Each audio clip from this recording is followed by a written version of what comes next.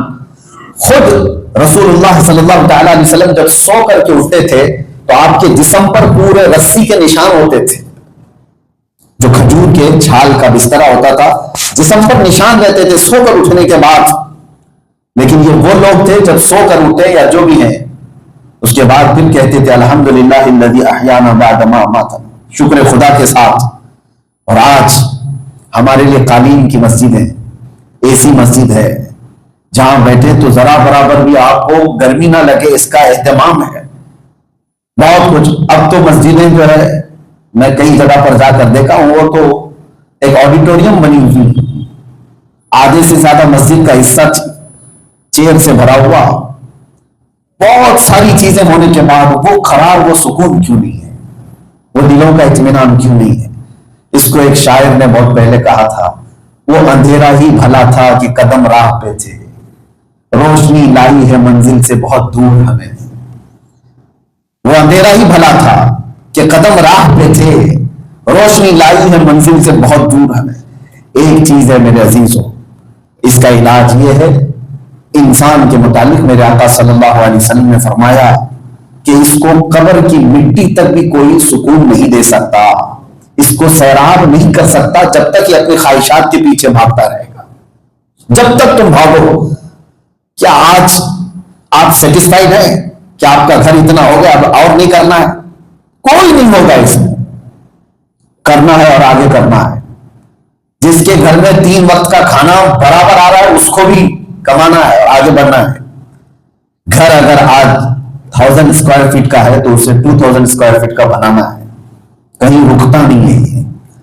دنیا کا ریچسٹ آدمی بھی رکتا نہیں ہے, وہ بھاگتا ہے. اس کی وجہ یہ ہے کہ میرے آقا نے فرمایا ہے اس کی خواہشات کی لمٹ کہیں نہیں, کہیں نہیں. یہاں تک کہ حدیث میں حضور صلی اللہ علیہ وسلم فرماتے ہیں کسی انسان کو 2 پہاڑوں کے بیچ والا حصہ, 2 پہاڑ ہے, 2 پہاڑ کے بیچ میں جتنا حصہ ہے یہ بھر کر کے اس کو گولڈ دے دیا جائے, سونا دے دیا جائے, اس سے کہا جائے اب تو خوش ہو گیا, تو کہے گا کاش اس طرح کا ایک اور حصہ مجھے مل جاتا تو میں خوش ہو جاتا. یہ 1400 سال پہلے رسول اللہ صلی اللہ علیہ وسلم بیان فرماتے. اور پھر فرماتے ہیں اگر اس کو 2 پہاڑوں کے بیچ کا حصہ ایک اور دے دیا جائے, اور ایک بڑا حصہ دے دیا جائے, اس سے پوچھا جائے اب تو تیرے پاس اس طرح کی 2 چیزیں آ گئی, وہ کہے گا کاش تیسری ہو جاتی تو پھر اور مزہ آتا. اولاد بھی ہے, رشتہ دار بھی ہے, بہت سارے لوگ ہیں. تو میرے عزیزوں اس کی لمیٹیشن کہیں ہے ہی نہیں. انسان کی خواہشات کو کہیں آپ روک ہی نہیں سکتے. کہاں جا کر کے پھر رکے گا؟ کون سی چیز ہے جو اس کو قرار دے گی, اطمینان دے گی؟ ایک ہی چیز ہے, ایک ہی راستہ ہے. وہ میرے آقا صلی اللہ علیہ وسلم نے علاج میں بیان فرمایا لا یؤمن احدکم حتی یکون ہواہ تبعا لما جئت بہ. اس وقت تک تمہارا ایمان بھی کمپلیٹ نہیں ہو سکتا جب تک تمہاری یہ جو خواہشات ہیں وہ میری مرضی کے مطابق نہ کر دو.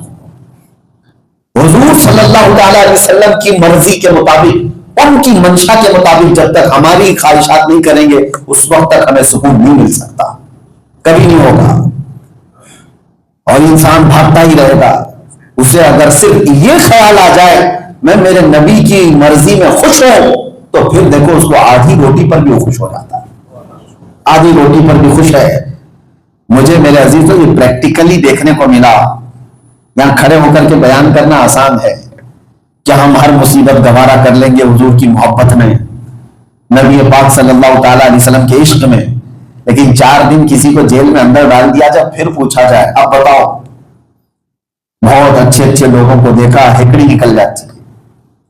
کتنے میں نے 8 مہینے جیل کے اندر لوگوں کو کافر ہوتے ہوئے دیکھا, انکار کر دیتے, کوئی خدا نہیں ہے, کوئی قرآن نہیں ہے, کوئی اللہ نہیں ہے, کوئی نماز نہیں ہے. وجہ کیا ہے؟ مصیبتیں جیسی آتی ہیں وہ آدمی سٹپٹا جاتا ہے, گھبراتا ہے.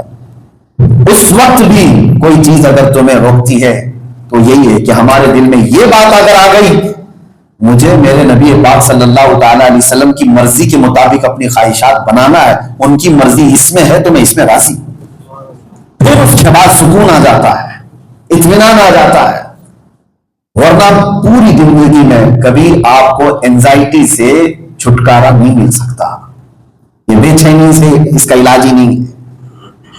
آج جن لوگوں کے بھی یہ سوال ہے، نوجوانوں کے لیے خاص طور پر، آپ کتنے بھی وظیفے پڑھ لو، خواہشات کم نہیں ہے تمہاری، نمازیں خوب پڑھ لو، ابھی دل گھبرایا، بے چینی ہوئی، حضرت کون سا وظیفہ بتاؤ، دل بہت بے چین ہے، 100 بار یہ پڑھ لو، 100 بار یہ پڑھ لو، کوئی بھی بتا دیا آپ کو، پڑھ تو لیا۔ میں کہتا ہوں صرف یہ تمہارے وظیفے بھی تمہارا علاج نہیں۔ مثال کے طور پر میں آپ کو بتاتا ہوں، شوگر ہو گئی ہے اور آپ کو ہم نے گولیاں دے دی، 5 گولیاں صبح، دوپہر میں اور شام میں کھا لو، بہت اچھی گولیاں، بہت مہنگی گولیاں ہیں، یہ گولیاں لے کر کے گئے ٹیبلٹس شوگر، 8 دن کے بعد پھر کہتے کچھ بھی شوگر ڈاؤن نہیں ہو رہی ہے، روز کھا رہا ہوں۔ پھر میں نے معلوم کیا گولیاں تو 5 ہر ٹائم پہ لیتے ہیں، لیکن روزانہ 1 کلو شکر بھی کھا رہے ہیں، میٹھا خوب کھا رہے ہیں اور گولی بھی کھا رہے ہیں، تو کبھی بھی آپ کا علاج نہیں ہو سکتا۔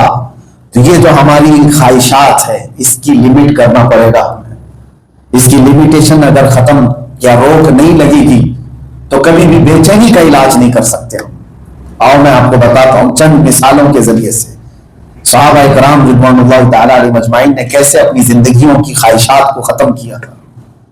حضرت ابو بکر صدیق رضی اللہ تعالی جب خلیفہ بنے تو خلافت کے کاموں میں اتنے بزی رہتے تھے بہت، تو بیت المال سے آپ کی تنخواہ مقرر کر دی گئی، سیلری دی جانے لگی۔ سارے مسلمانوں نے اتفاق کیا کہ امیر المومنین اب کمائیں گے کہاں سے، بیت المال سے ان کی سیلری، منتھلی سیلری دی جائے گی۔ تو حضرت ابو بکر صدیق کو جو سیلری مل رہی تھی، تنخواہ مل رہی تھی، لاتے تھے، گھر کا خرچہ ہو جاتا تھا، بس اس کے علاوہ نہیں تھا۔ ایک دن ان کی بیوی نے کہا کہ کبھی کچھ اچھی غذا کھا لو، کچھ اچھا کھانا کھا لو، سوکھا کھا کر کے آپ کے بال دیکھو کیسے ہو گئے، آپ کا جسم کیسے ہو گیا۔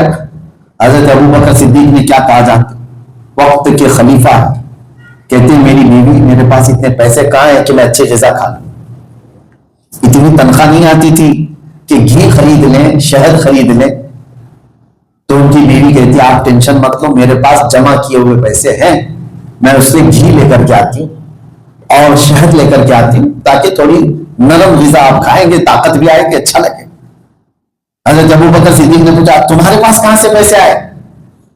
بیوی نے کہا جو آپ ہر منتھ سیلری لا کر کے دیتے ہیں، گھر کا خرچہ ہو جانے کے بعد تھوڑا سا میں اس میں بچا کر کے رکھتی ہوں، سب عورتیں کرتی ہیں، ان کے چٹے جو ہے چلر وہ بچا لیتی ہیں۔ حضرت ابو بکر صدیق ان سے کہتے اچھا کتنا بچا کر کے رکھا ہے جس سے تم گھی لے کے آؤ گی اور شہد لے کے آؤ گی؟ وہ جا کر کے ایک پوٹلی پوری لے کر کے آتی کہ اتنے پیسے میرے پاس جمع ہوئے اور اس سے آپ جائیے بازار میں گھی اور شہد لے کر کے آئیے۔ حضرت ابو بکر صدیق وہ پوٹلی لیتے ہیں اور سیدھے بیت المال میں لے جا کر کے جمع کرتے ہیں، اور پھر وہاں موجود لوگوں سے کہتے ہیں میری تنخواہ کم کر دو، اتنی زیادہ آ رہی تھی، میری بیوی بچا کر کے رکھ رہی ہے، اس کا مطلب کہ زیادہ آ رہی تھی، اس کو کم کر دو۔ خواہشات کو جنہوں نے ختم کیا وہ اپنے سکون کے بادشاہ بنے تھے، اور ہمارے ہاں اس کی لمٹ ہی نہیں ہے، جتنا آئے اس سے زیادہ چاہیے، جتنا آئے اس سے زیادہ چاہیے۔ میرے عزیزو، یہ صرف اور صرف مال میں نہیں ہے، ہر چیز میں خواہشات ہماری ایسی ہیں جو آڑے آتی ہیں۔ آپ کبھی سوچتے ہیں کہ 3 گھنٹے 4 گھنٹے وہ میچ دیکھنے کے لیے نوجوان بیٹھتا ہے، لیکن اسے آدھا گھنٹہ مسجد میں بھاری کیوں لگتا ہے، مشکل کیوں لگنے لگ جاتا ہے؟ فلم دیکھنے کے لیے، میچ دیکھنے کے لیے اس کو کبھی بے چینی نہیں ہوتی، انٹرٹینمنٹ چل رہا ہے، دل بیمار ہے، دل کو شیطان نے کنٹرول کیا ہوا ہے اور شیطان کا یہ مرید بنا ہوا ہے، شیطانی جتنی چیزیں ہوں گی اس میں اس کا دل لگتا رہے گا، اور جہاں وہ اللہ کے راستے پر آئے گا اس کی بے چینی بڑھنے لگ جائے گی، اینزائٹی جو ہو گئی ہے وہ بڑھتی چلی جائے گی اس کی۔ یہ صرف اور صرف اس کا علاج ایک ہی چیز پر ہے، جس کو اعلیٰ حضرت فاضل بریلوی رضی اللہ تعالیٰ عنہ نے اپنے شعر میں یوں فرمایا، اس کا علاج ایک ہی ہے، انہیں جانا انہیں مانا، نہ رکھا غیر سے کام، للہ الحمد میں دنیا سے مسلمان گیا، آج لے ان کی پناہ، آج مدد مانگ ان سے، کل نہ مانیں گے قیامت میں اگر مان گیا۔ یہ خواہشات کو جب تک حضور پاک صلی اللہ علیہ وسلم کے قدموں پر لا کر ہم قربان نہیں کر دیتے. حضور فرماتے ہیں لا یؤمن احدکم حتی یکون ہواہ تبعا لما جئت بہ.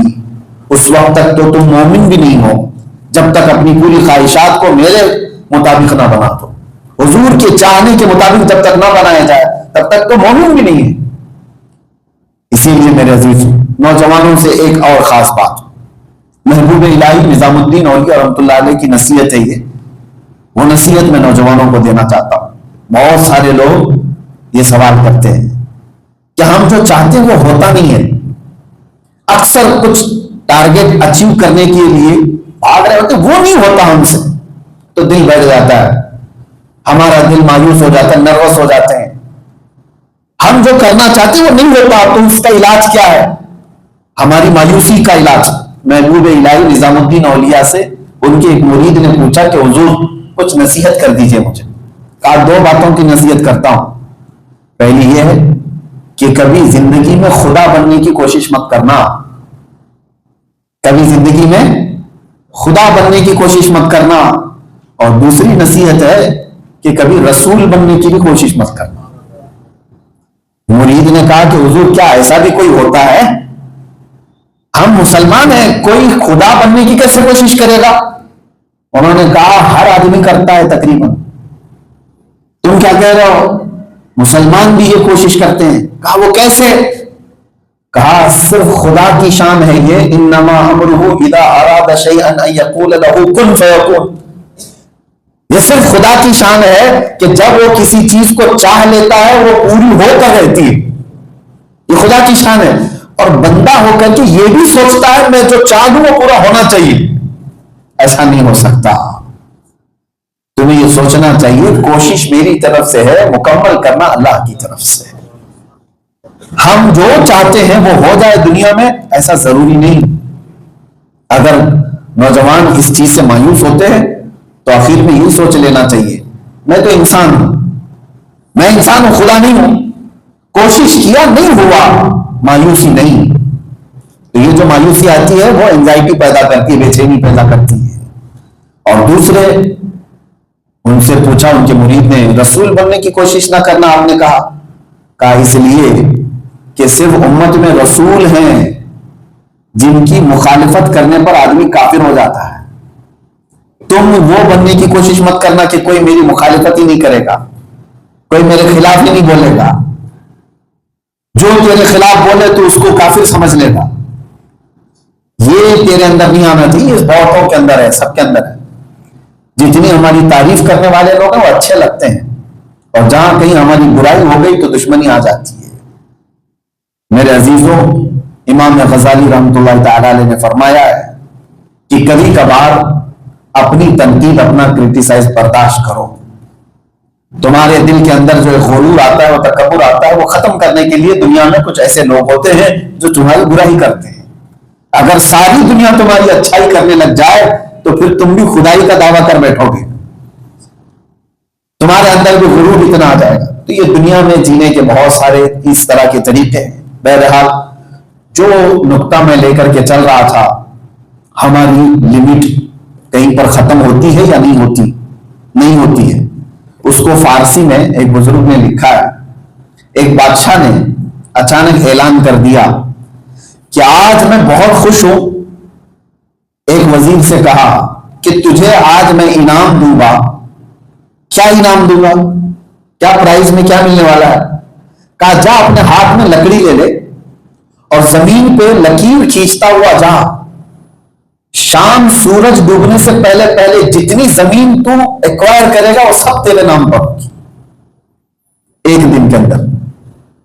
توجہ سے سنیے آپ اس کو, پورا فری میں بادشاہ کی طرف سے مل رہی ہے, اور صبح اس کو کہا جا رہا ہے کہ زمین کو ایکوائر کرنا, لکیر اپنے ہاتھ میں لکڑی لے کر کے جتنا راؤنڈ کرے گا, لیکن یہ شرط ہے سورج ڈوبنے سے پہلے پہلے جہاں سے شروع کیا تھا وہاں پر ختم کر دینا راؤنڈ, وہ تمہارے نام پر ہے. وہ نکلا لکڑی لے کر کے. ظاہر سی بات ہے فری میں جب کسی کو لینڈ مل رہی, وہ زمین مل رہی تو لکڑی لے کر کے بھاگتا رہا, پیچھے دیکھا اتنی زمین ایکوائر ہو چکی, اور آگے گیا، دوپہر تک بھاگا، جہاں تک بھاگ رہا تھا اس کی ہی زمین ہے. اس نے سوچا اور تھوڑا بھاگو، اور تھوڑا بھاگو. دوپہر ہو گئی، نہ کھانا ہے نہ پانی ہے، بھاگ رہا ہے. اور اس کے بعد اس کو واپس آنے کا خیال تھا، سوچا اور تھوڑا سا آگے، بعد میں پھر واپس آ کر کے اپنے پوائنٹ پر کمپلیٹ کر دوں گا. دوپہر ہو گئی، سورج بھی ڈھلنے لگ گیا. سوچا اب تو واپس اس پوائنٹ پہ جانا ہے. بادشاہ اور سارے لوگ انتظار کر رہے ہیں کتنی زمین ایکوائر کر رہا ہے. لیکن بادشاہ نے کہا ہے تو اس کو دے دے گا. واپس وہ جب آنے لگا تو ہانپنے لگ گیا، کیونکہ بھوکا بھی ہے، پیاسا بھی ہے، دوڑ نہیں پا رہا ہے. پھر بھی جب کوئی چیز حاصل کرنا ہے آدمی تو دن بھی رات بھی سب لگا دیتا ہے. دوڑ رہا ہے، دوڑ رہا ہے. اس کے دماغ میں صرف اتنی بڑی زمین آج میرے نام پر ہونے والی. شام ہو گئی، عصر آ گئی، لیکن ابھی پہنچا نہیں. جہاں سے شروع کیا تھا وہاں پہنچا نہیں. دوڑتے دوڑتے دوڑتے جب قریب آیا تو دکھائی دے رہے تھے بادشاہ اور وزیر انتظار میں کھڑے، لیکن ادھر اس کی طبیعت بھی خراب ہوتی جا رہی ہے، دوڑنے کی طاقت نہیں ہے. ہمت کر کے طاقت کر کے جتنا دوڑتے رہا، سورج ڈوبنے کو آ گیا بالکل، لیکن یہ اپنے پوائنٹ پر پہنچ نہیں پا رہا تھا. کوشش کیا اور چھلانگ لگا کر کے پہنچنے کی، اور جا کر کے پہنچا. ادھر سورج ڈوب گیا اور یہ اپنی لکڑی لا کر کے اس اسکوائر کو کمپلیٹ تو کر دیا، لیکن جیسے آیا وہاں زمین پر گر گیا بری طرح سے ہانپتا ہوا. پیچھے دیکھا بہت بڑی زمین، کتنے ایکڑ اس نے پورے دن بھر میں گھوم کر کے ایکوائر کیا. پوائنٹ پہ پہنچا، ٹھوکر کھا کے گرا اور سانس پھولتی رہی. لیکن قریب آ کر کے جب لوگوں نے دیکھا تو اس کی موت ہو چکی تھی، اس کی روح نکل چکی تھی. ہارٹ اٹیک ہوا، جو بھی ہوا. اور بادشاہ اور اس کے وزیروں نے کہا اٹھاؤ، مر گیا بیچارہ، اس کو تو بہت ساری آج زمین ملنے والی تھی. لیکن اسی ایکوائر جہاں پر کیا اس نے پوائنٹ کمپلیٹ، وہی اس کی قبر کھودی گئی. اور قبر کھود کر کے بادشاہ نے کہا اس پر لکھ دو، اس کو صرف 6-7 فٹ کی جگہ کی ضرورت تھی اور دن بھر دوڑ رہا تھا. جتنے قبر میں سویا ہے بس اس کو اتنی ضرورت تھی، لیکن صبح سے شام تک دوڑ رہا تھا. میرے عزیزوں، تقریباً ہم سب کا حال ایسا ہو چکا. یہ صرف اور صرف کوئی ایک واقعہ نہیں، تقریباً لوگوں کی زندگیوں کو جھنجھوڑنے کے لیے ہماری لمٹ کہیں تو روکنا پڑے گا، ہماری خواہشات کو کہیں کنٹرول پہ لانا پڑے گا، ورنہ یہی حال ہوگا کہ دوڑتا رہے گا آدمی، دوڑتا رہے گا. میں بہتوں کو دیکھتا ہوں 40 سال 45 سال کے جو ہو چکے، وہ ہمارے آس پاس کے ہوں گے، قریب کے، یہ سب بیمار ہیں، ابھی سب بیمار ہیں. وجہ یہ ہے کہ یہ جوانی میں اتنا دوڑے، اتنا دوڑے.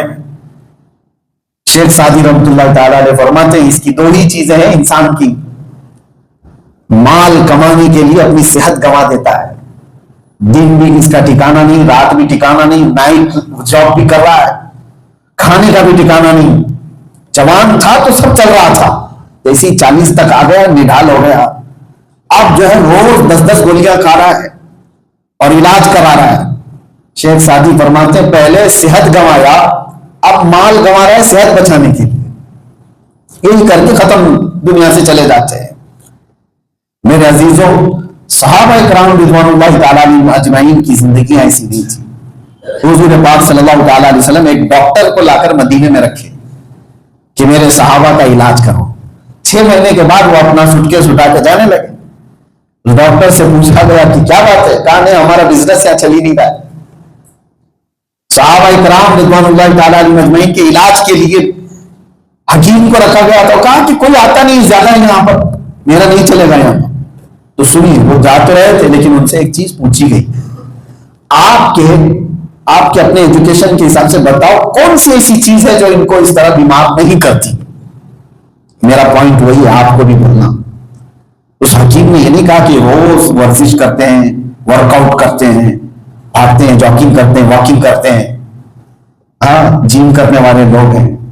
ڈاکٹر نے صرف اتنا کہا، وہ حکیم نے، یا رسول اللہ صلی اللہ علیہ وسلم، آپ کے صحابہ کی ایک عادت اچھی ہے کہ یہ کھانا اس وقت چھوڑ دیتے ہیں جب ابھی خواہش باقی رہتی ہے، یہاں تک نہیں چڑھاتے. بس یہ چیز ہے جو ان کو بیمار نہیں ہونے دیتی. یہ اتنا کھاتے ہیں کہ ابھی خواہش باقی رہتی ہے. یہی میں کہنا چاہتا ہوں, کہیں لمٹ کو اگر ہم نے روک لیا تو ہر چیز سکون کی تمہاری. یہاں یہی تو بڑا مسئلہ ہے, ہم نے لمٹ روکی نہیں, کہیں پر لمیٹیشن بنائی نہیں ہے, خواہشات پر, بھوک پر, ہر چیز پر. آج مجھے بات یاد آتی ہے, بچپن میں میرے والد گرامی حضرت علامہ محمد ابن حسن رحمہ اللہ, اللہ تعالیٰ ان کو غریب کے رحمت فرمائے, سرکار مفتی اعظم ہند رضی اللہ تعالیٰ عنہ کے پروردہ تھے, حضور حافظ ملت رحمۃ اللہ علیہ کے خاص شاگردوں میں سے تھے, بڑے عالم تھے, لیکن انہوں نے اپنی ہماری تربیت میں جو بھی کیا, آج بہت ساری چیزوں کا احساس ہوتا ہے. اسکول جانے کے وقت ہم جو چیز مانگتے تھے نہیں دی جاتی تھی, ہر چیز نہیں دلائی جاتی تھی. تو اسکول میں دوسرے اسٹوڈنٹس کے سامنے کبھی کبھار ہم کو ایسا لگتا تھا ہمارے ابا نہیں دلاتے, ان کے ابا تو سب دلا کے بھیجتے ہیں, جتنے بکس چاہیے وہ بھی لے لیتے ہیں, یہ سارے ہمارے دوست, ان کو کوئی ٹوائز چاہیے وہ مل جاتا ہے, میرے ابا نہیں دلاتے. آج اس کا احساس ہوتا ہے بچے کی ہر خواہش پوری کرنا یہ زہر ہے, یہ زہر ہے. یہی سے تو ہم نے شروعات کر دی, اس کی خواہشات کو بے لگام کر دیا, وہ جو چاہے اور کرتا رہے گا. کہیں تو روکنا ہوگا. مجھے بچپن کی ایک بات یہ بھی یاد آتی ہے, کسی دن گھر کے اندر گوشت نہیں بنا تو بچے ابھی باہر چلے جاتے نا کھانے کے لیے, کیا گھر میں کیا بنا ہے. مجھے وہ بات یاد آتی ہے, میرے والد نے سختی سے کہا تھا, یاد کرنا رسول اللہ صلی اللہ تعالیٰ علیہ وسلم, حضور پاک صلی اللہ تعالیٰ علیہ وسلم کے دسترخوان پر پوری زندگی بھر میں 2 سالن کبھی نہیں آئے. حالانکہ ہمارے لیے ناجائز حرام نہیں, آپ 2 سالن کھاؤ, 4 سالن کھاؤ, حرام نہیں ہے, لیکن درس امت کے لیے میرے آقا نے ایک لمٹ کہ تم اگر اس کو چھوڑ دو گے تو یہ کبھی تمہارے کنٹرول میں نہیں آئے گا. بچپن سے ہم نے اس کو چھوڑ رکھا ہے. ہمارے بچوں کے ساتھ, بچیوں کے ساتھ, لڑکیاں جب بالغ ہو گئیں, آج بہت سارے لوگوں کا یہ سوال ہے کہ ہمارے کنٹرول میں نہیں ہے. کیسے کنٹرول میں آئے گی؟ پودا جب چھوٹا ہوتا ہے تب وہ تمہارے حساب سے بنتا ہے. گولڈ جب کچا ہوتا ہے تو اس پہ نقش بناتے ہیں, پک جائے تو نہیں, یہ بنی ہوئی عمارت پہ نقشے نہیں بنتے, جب ابھی بن رہی ہے تب نقشے بنتے ہیں. بچیاں جب تمہاری چھوٹی تھی تب ان کو عشق رسول دیا ہوتا تو 16 سال کی عمر میں آج وہ اپنے ماں باپ کے خلاف نہیں جا رہی ہوتی. ان کے خواہشات کو ہم نے روکا نہیں. اور آج کا سب سے بڑا پرابلم ہر ماں باپ کا, لوگ ہم سے کہتے ہیں حضرت اس کے علاوہ کوئی چارہ ہی نہیں. کیا ہے؟ ہم نے اپنا ٹینشن دور کرنے کے لیے, بچوں کی تربیت ہمارے لیے ٹینشن بنی ہوئی ہے لوگوں کو, کہ اس کو اٹھانا ہے, کھلانا ہے, لے کے جانا ہے, کہیں یہ دکھاؤ وہ دکھاؤ, بچے کے ساتھ بزی رہو. کون یہ سب ٹینشن پالے گا؟ موبائل دو اس کے ہاتھ میں, گیم چالو کر کے دے دو, سارا ٹینشن ختم ہو گیا ہے. تو ہم نے ان بچوں کے ہاتھ میں جو موبائل دے کر کے اتنا آزاد کر دیا کہ ان کی خواہشات کو بھی اب آپ جوان ہونے کے بعد روک نہیں سکو. باقی اللہ جس پر رحم کر دے وہ بچ جائے, ورنہ زندگی آج ہم نے خود ایسی بنائی ہوئی ہے کہ آپ جوان لوگ ہم سے سوال کر رہے ہیں کہ بے چینی کا علاج کیا ہے, بے چینی کا علاج کیا ہے. آپ سوچ لو, زمین میں ادرک بونے کے بعد گنا نہیں آتا. جو چیز زمین میں بوئی جاتی ہے وہی فصل اگتی ہے. بچپن سے جب ہم نے اپنی لمٹ نہیں رکھی تو جوانی میں جو ہے یہ خواہشات بہت زیادہ ہوتی ہے, بہت زیادہ. میں چند حدیثیں آپ کو سناؤں تو رونگٹے کھڑے ہو جائیں گے.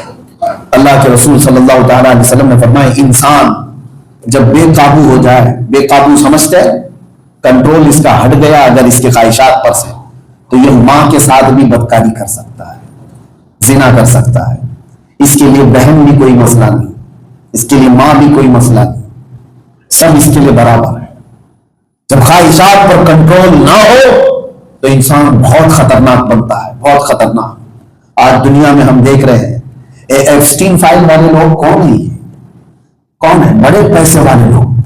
اگر سکون پیسوں میں ہی تھا تو یہ اتنے بڑے بڑے لوگ ایپسٹین فائل کے اندر جن کے نام کھلے جا رہے ہیں, یہ 12 سال کی بچیوں کے ساتھ ریپ تو نہیں کر رہے بہت سے, جو ان کے گرینڈ سن اور گرینڈ ڈاٹر کے برابر کی بچیاں ہوں ان کے ساتھ اگر کوئی ریپ کرتا ہو تو یہ سکون والا آدمی تو نہیں کر سکتا. مال زیادہ آ جانے کے بعد ہی اگر آپ کو لگتا ہے کہ سکون مل جائے گا، ایسا نہیں ہے. سکون کے لیے ہمارے پاس جو علاج ہے وہ ایک ہی علاج ہے، در مصطفیٰ صلی اللہ علیہ وسلم. میرے مرشد گرامی حضور تاج الشریعہ رحمۃ اللہ تعالیٰ علیہ نے یہ فرمایا، تیرے دامن کرم میں جسے نیند آ گئی ہے، تیرے دامن کرم میں جسے نیند آ گئی ہے، وہ فنا نہ ہوگی اسے زندگی ملی ہے. جو فنا نہ ہوگی اسے زندگی.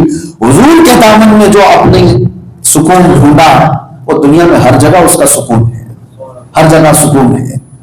ایک بچہ میرے پاس لے کر کے آؤ، آپ میں سے کوئی بھی کھڑا ہو جائے اور کہے میں دنیا بھر کی ہر چیز کو چھوڑتا ہوں، صرف میرے نبی سے محبت کرتا ہوں، اور پھر میں اس کو بتاتا ہوں تیرے دل کی دھڑکن، تیری آنکھوں میں نبی رسول، ہر گھڑی تجھے حضور سے محبت ہے، پھر اس کو لے جاؤ جنگل میں چھوڑاؤ، پھر اس کو لے جاؤ جیل میں چھوڑاؤ، پھر اس کو لے جاؤ کنویں میں ڈال دو، ہر جگہ سے وہ ایک ہی طرح سے نکلے گا.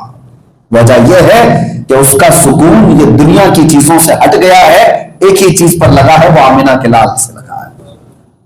یہ ہے بے چینی کا علاج. انہیں جانا انہیں مانا، نہ رکھا غیر سے کام، للہ الحمد میں دنیا سے مسلمان گیا. اور جس کا ان سے رشتہ مضبوط نہیں وہ گھڑی گھڑی یہاں تڑپ رہا ہے. بہت پیسے والے لوگوں کی راتوں کی نیند حرام ہے، اور سارے لوگ مسلمان ہو کر، ایسا میں نہیں کہتا کہ پیسے کمانا جائز نہیں، آپ خوب کماؤ، عثمان غنی نے کما کر دکھایا ہے. کسی کی محتاجی اللہ نہ لائے. مال جتنا جمع کر سکتے ہو، تمہارے لیے کوئی لمٹ نہیں رکھی گئی، لیکن ایک شرط کے ساتھ کہ سمندر میں جب آپ بوٹ پہ چل رہے ہو تو اس بات کا خیال رکھنا کہ ہمیشہ بوٹ پانی پہ ہی رہے. پانی بوٹ میں اگر آ گیا تو یہ مسئلہ ہو سکتا ہے، ڈوب جاؤ. تو دنیا میں آپ جتنا بھی مال کما رہے ہو تو دنیا کے اوپر رہو کہ یہ دنیا تمہارے اندر آ گئی تو ڈوب جاؤ، تمہارے اندر نہ آ جائے. اور آج رات کے وقت میں جس طرح آپ اپنا گھر چھوڑ کر کے اللہ کے گھر میں بیٹھے، کوئی چیز لے کر کے آئی نا، کوئی چیز تو لے کر کے آئی، ورنہ یہ وقت مسجد میں بیٹھنے کا نہیں ہے لوگوں کی. کوئی تو چیز لے کر کے آئی، تو اسی سے لگتا ہے کہ ابھی بھی وہ چیز زندہ ہے آپ کے دلوں کے اندر، ابھی بھی وہ چیز زندہ ہے. دنیا اتنی غالب اگر آ گئی ہوتی تو رات کے وقت لوگ آج اڈے پر بیٹھنے کو فخر محسوس کرتے ہیں، مسجد میں نہیں آنا چاہتے. بہرحال اخیر میں اپنی گفتگو کو سمیٹتے ہوئے دو چند اور نصیحتیں آپ کے سامنے رکھتا ہوں. یہ لمیٹیشن کے بارے میں کس کی خواہش نہیں ہوتی کہ اچھی عورت ملے، کس کی خواہش نہیں ہوتی لڑکی کی کہ اچھا دولہا ملے، سب کی خواہش رہتی ہے، سب کی خواہش. نوجوانوں سے پوچھو، ان کے پاس تو لسٹ ہوگی کہ ان کو بیوی کیسی چاہیے. لڑکیاں بھی آپ وہ اپنا شہزادہ دماغ میں بٹھا کر کے رکھی ہوتی ہیں کہ ایسا ہونا چاہیے ویسا ہونا چاہیے. ٹھیک ہے، یہ خواہشات ہے، تمنا ہے. رسول اللہ صلی اللہ علیہ وسلم کی زمانے میں ایک ایسا مسئلہ آیا تھا. ایک صحابی ہیں جوان، کالے رنگ کے تھے، اور وہ آئے، کہا یا رسول اللہ مجھے کوئی بیٹی دیتا ہی نہیں، جہاں پر بھی نکاح کا پیغام بھیجو ریجیکٹ، میری شکل ایسی نہیں ہے. تو جانتے ہو یہ امتحان کے لیے کیا ہوگا رسول اللہ نے یا جو بھی. حضور نے فرمایا ٹھیک تیری شادی میں کرتا ہوں ایک گھر میں. ایک گھر ایسا تھا، عمرو بن وہب ثقفی صحابی ہیں، انصار مدینہ میں سے ہیں، مدینہ کے رہنے والے. ان کی بیٹی مدینے کی خوبصورت لڑکی تھی، اور یہ کالے رنگ کے جو صحابی آئے، حضور نے فرمایا جاؤ عمرو بن وہب کی بیٹی کو میں تمہارے ساتھ نکاح کرتا ہوں، جا کر کے ان کے ماں باپ سے کہنا. یہ گئے، عمرو بن وہب گھر میں بیٹھے ہوئے تھے ان کی بیوی کے ساتھ، بیٹی اندر تھی. یہ نوجوان کالے رنگ کا آیا ہے، ایک دم شکل کے حساب سے. پوچھا اس صحابی نے کیوں آئے ہو؟ انہوں نے کہا رسول اللہ نے بھیجا ہے صلی اللہ علیہ وسلم. پوچھا کیوں بھیجا ہے؟ کہا سنا ہے آپ کے گھر میں بیٹی ہے، میں اس کے نکاح کا پیغام لے کر کے آیا ہوں، شادی آپ کر دیجیے.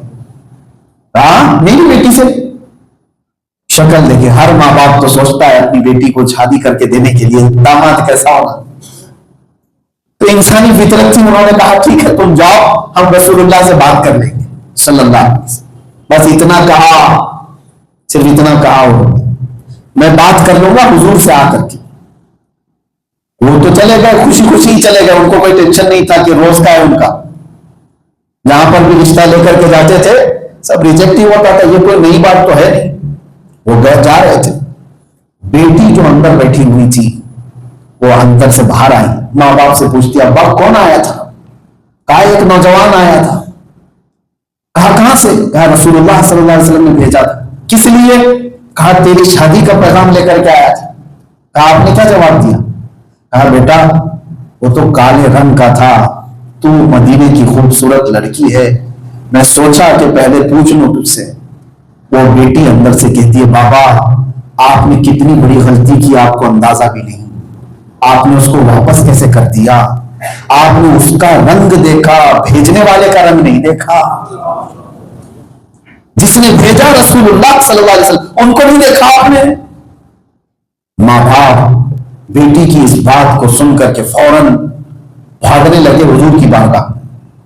آئے تو حضور پاک صلی اللہ علیہ وسلم کے پاس وہ نوجوان پہنچ کر کے ابھی بتا ہی رہے تھے کہ پیچھے سے ماں باپ بھی بات کیا ہے. کہا یا رسول اللہ دیر ہو گئی آنے میں, ہم راضی ہیں, ہماری بیٹی کا نکاح ان سے کر دیجیے, ہماری بیٹی بھی راضی ہے. یہ توجہ چاہتا ہوں, وہ کون سی بیٹی ہے؟ میرے مصطفیٰ کریم کے صحابہ میں سے تھے یہ لوگ. انہوں نے یہ نہیں دیکھا کہ میری خواہش کیا ہے, انہوں نے یہ دیکھا کہ رسول اللہ کی خواہش کیا ہے. یہی ہے بے چینی کا علاج. اس خاتون نے یہ نہیں دیکھا کہ میرے دل کے اندر کیا کیا تمنا ہے, اس نے یہ دیکھا کہ آمینہ کے لال کی تمنا کیا ہے, وہ میرے لیے کیا سوچتے ہیں. اپنی خواہشات قربان کرو حضور کی خواہش پر. اس کے بعد مسجد نبوی میں نکاح بھی ہو گیا, اور عبداللہ اسود ان کو کہا جاتا تھا, جو کالے رنگ کے نوجوان تھے. حضور نے ان کو کچھ پیسے دیے, کہا جاؤ شادی کا سامان خرید لو, آج تمہاری شادی ہے اور دلہن کو گھر لے جاؤ گے. غریب بھی تھے وہ, بازار میں سے کچھ سامان خرید لو اور اپنی دلہن کو لے جانا ہے. وہ گئے بازار میں شادی کا سامان لینے کے لیے, اچانک پیچھے سے آواز آئی مدینے کی گلیوں میں کہ اے مسلمانوں, مکہ کے مشرکین مدینے پر حملہ کرنے کے لیے آئے, اٹیک کرنے کے لیے آئے ہیں, اور رسول اللہ صلی اللہ علیہ وسلم صحابہ کے ساتھ احد کے میدان میں جا رہے ہیں.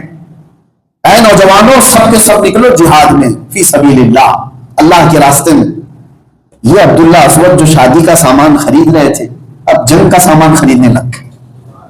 تلوار خریدا, بھالا خریدا, جتنے پیسے تھے اس سے سب, گھوڑا بھی خریدا, اور لوہے کی زرہ جو پہنی جاتی تھی, لوہے کی ٹوپی, جنگوں میں تیروں سے بچنے کے لیے جالی خریدی جاتی, سب خرید لیا. جتنے پیسے تھے سب لگا دیا. شادی کے لیے کچھ بھی نہیں رکھا. یہ بھی نہیں سوچا کہ جنگ کر کے واپس آ کے شادی کروں گا, پیسے تو رکھ لو. نہیں, پیسے آئے ہیں تو سب لٹاؤ, حضور جا رہے ہیں. سامان خرید کر کے گھوڑے پر پہلی بار بیٹھ کر کے وہ جنگ میں آ گئے تھے. جب صحابہ کرام میدان میں ہیں, دوسرے دن جب یہ جنگ ہو رہی تھی, رسول پاک صلی اللہ تعالی علیہ وسلم دور بیٹھے ہوئے دیکھ رہے تھے صحابہ کو, اور ایک جوان اتنی تیزی سے لڑ رہا ہے, صفوں کی صفیں چیر رہا ہے. حضور پاک صلی اللہ علیہ وسلم اپنے ایک صحابی کو بلا کے پوچھتے ہیں یہ کون ہے, جانتے ہو اس کو؟ صحابہ پیچھے لگ گئے کہ حضور جس کو پوچھ رہے یہ ہے کون؟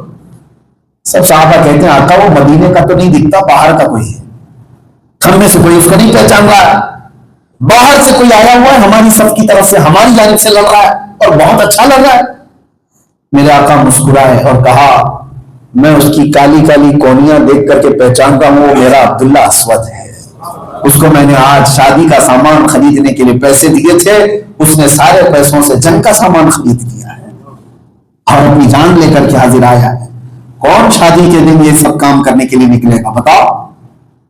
آج اگر کسی کے گھر میں شادی ہو تو کیا وہ مسجد میں آنا بھی پسند کرتا ہے؟ ہمارے بچے تو وہ ہیں, شادی اگر ہو رہی ہے تو 4 دن پہلے اور 4 دن بعد تک مسجد میں دکھیں گے, بلکہ وہ کیا ان کے ماں باپ پکڑ کے رکھیں گے, باہر مت جانا, نظر لگ جائے گی.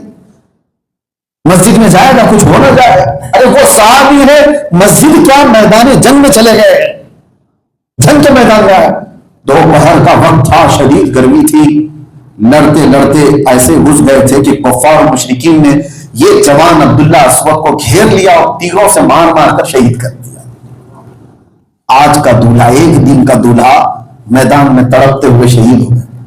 جب شام ہوئی تھی, میرے آقا صلی اللہ تعالی علیہ وسلم جب سب صحابہ کی لاشیں اٹھا رہے تھے, سب کی لاشیں اٹھائی جا رہی تھی, ان کے قریب آئے تو حضور میدان میں بیٹھ گئے نیچے اور ان کا سر اٹھا کر اپنے گود میں رکھ لیا اور ان کے چہرے سے حضور پاک مٹی صاف کرنے لگے.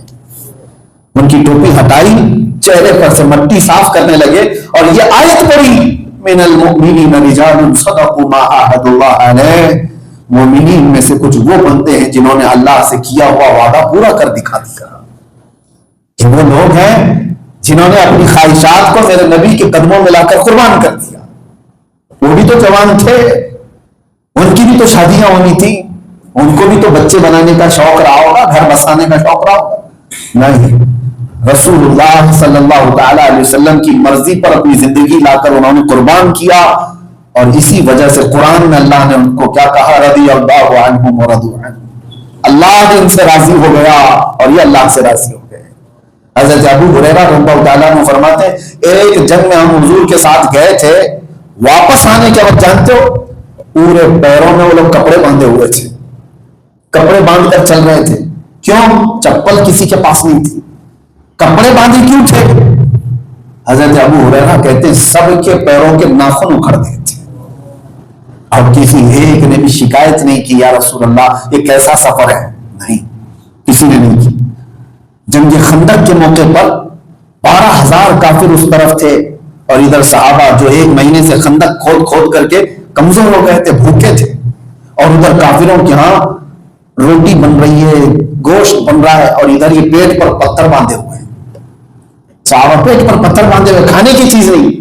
حضور پاک صلی اللہ علیہ وسلم صحابہ کی طرف دیکھتے ہیں, کہتے ادھر سے کھانے کی جو خوشبو آ رہی ہے ہو سکتا ہے تمہیں بے چین کر رہی ہو کہ ہمارے پاس تو کھانا بھی نہیں, کچھ بھی نہیں. صحابہ جانتے ہو یہ نہیں کہتے کہ یا رسول اللہ ایسی حالات کیوں ہو گئے. کچھ لوگ آج کہتے ہیں نا مصیبت آ گئی تو میں نے ایسا کیا کر دیا تھا, میرے گھر میں ایسا ہو رہا ہے.